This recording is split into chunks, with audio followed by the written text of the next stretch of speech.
Mais ils vont me rendre fou ces sites internet, ils vont me rendre fou ces prévisions météo. Ah, je vais péter un plomb, pas vous, mais c'est un truc de malade, illisible.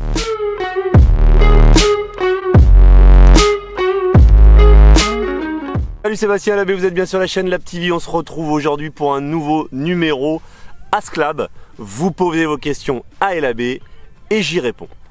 Alors là je me suis dit, tant qu'à faire, allez vas-y, t'es chaud, t'es en pleine forme. Tu vas nous répondre à plusieurs questions en une seule fois, comme ça tout le monde a ses réponses à ses questions. Et puis ça évite que ça traîne, parce qu'avec la programmation vidéo qui s'enchaîne, avec vos commentaires qui sont de plus en plus nombreux, et bien du coup voilà, ça risque de prendre du retard. Donc on est parti, j'ai noté les questions que vous m'avez laissées en commentaire. Si vous voulez que je réponde à vos questions, eh bien n'hésitez pas à laisser votre question dans les commentaires des vidéos que vous regardez avec le hashtag AskLab. Et puis bah, j'y réponds. Gabriel B qui me demande, petite question, tu conseilles les gants pour éviter les ampoules ou pas, type mitaine? Alors je les conseille pas forcément, mais si vous êtes fragile des mains, que vous naviguez fréquemment, n'hésitez pas à les mettre pour votre confort, pour éviter d'avoir bah voilà, des ampoules, d'avoir du mal à tenir la barre, surtout si vous prévoyez de naviguer fréquemment, et en particulier si vous naviguez dans de l'eau chaude, parce que la peau se ramollit, gonfle et s'abîme beaucoup plus vite.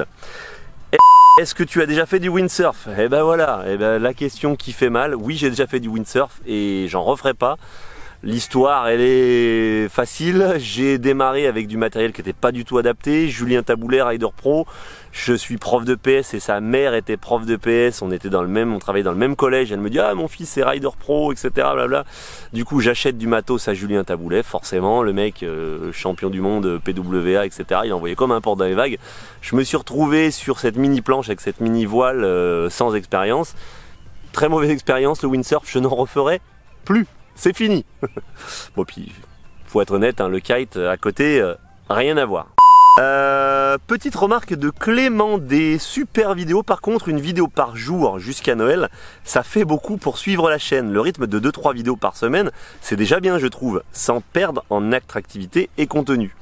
Alors bah oui Clément, c'est gentil ce petit commentaire, ça fait plaisir de voir que vous suivez, que vous apportez des avis, des questions, etc. Cela dit, quand j'ai essayé de faire moins de vidéos, à chaque fois que j'essayais de faire des vidéos qui me plaisaient à moi, qui s'éloignaient un petit peu du sujet du kite, je me faisais cueillir derrière, genre ma chaîne, ouais c'était pas une chaîne kite, c'était pas une chaîne où il y avait des conseils, c'était trop une chaîne de divertissement, et je me faisais sabrer direct. Donc là maintenant, bah, les glissous, ça va être une vidéo tous les jours, et puis bah, comme ça va vous permettre vous de trier à l'intérieur ce qui vous plaît, ce qui vous plaît pas.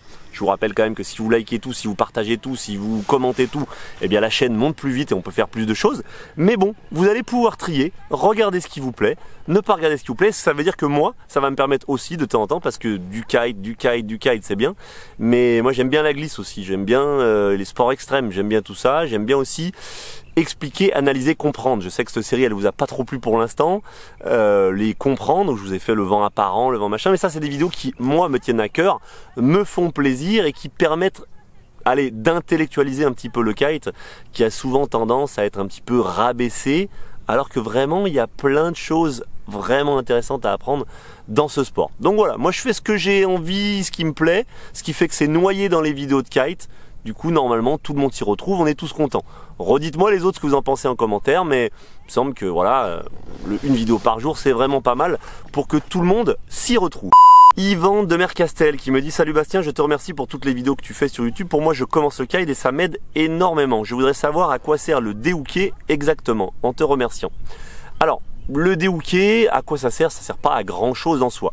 Par contre, on a vu dans la dernière vidéo sur le décollage que bah, déhooker, ne pas être hooké, pouvoir se déplacer avec son matériel juste en le tenant dans la main, c'est un gage de sécurité. Donc être capable de se déplacer sur la plage, de tenir une aile déhookée, ça va servir à être plus en sécurité.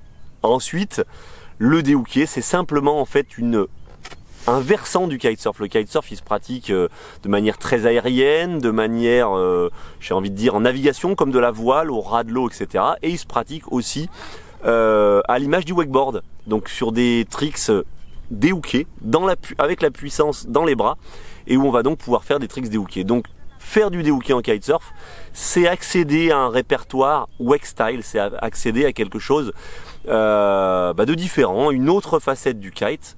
Mais en soi, ça ne sert pas à grand chose. Si, ça sert à faire le kéké. Parce que quand tu déhooks, tout de suite, tu parais plus kéké, tu parais plus évolué dans ton niveau et les belettes tombent direct sur les serviettes.